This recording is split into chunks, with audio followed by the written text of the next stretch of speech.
সন্ধ্যা 6টার দিকে সে বের হয়েছে।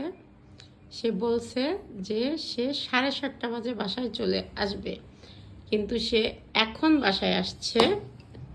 এখন হচ্ছে এই জন্য আমি ভিডিও করলাম যে সে যে কতটা মিথ্যা কথা বলতে পারে সেটা আমি আপনাদেরকে দেখাবো।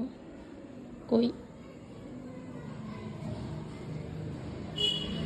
ওই যে দেখেন, দরজার সামনেও নেই, ওই জায়গায় চলে গেছে দাঁড়াইতে। হ্যাঁ, পরীক্ষার রেজাল্ট খারাপ করছে টেস্টে। লজ্জা শরম যদি থাকে তাহলে সে সন্ধ্যায় বাড়ি আসে, কিন্তু না, সে এখন বাসায় আছে। তাকে নিয়ে আমি কোনো ভিডিও মেক করি না, শুধুমাত্র তার পড়ালেখা নষ্ট হবে এই জন্য। এই এদিকে আয়, এদিকে আয়। কই চেহারা তো দেখি না, এদিকে। এই যে দেখেন, আমি দরজা খুলি না, তার কোনো আক্ষেপ নেই, সে এখানে বসে বসে চ্যাটিং করতেছে। এখন অনেকে আবার কমেন্ট করবেন যে এরকম হবে আমার জানাই ছিল। এদিকে আসস না কেন ভিতরে? আবি না, দরজা লাগাই দিমু। আসবি না, দরজা লাগাই দিমু। লাগাই দিলাম কিন্তু।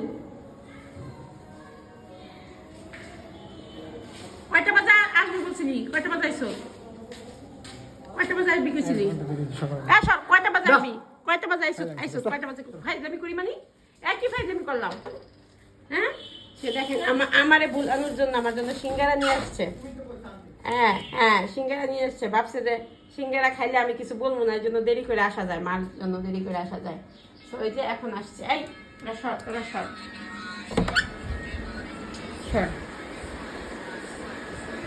মুখ করস কে? কান্দন আমার আর দেরি হবো না। ক বেয়াদব।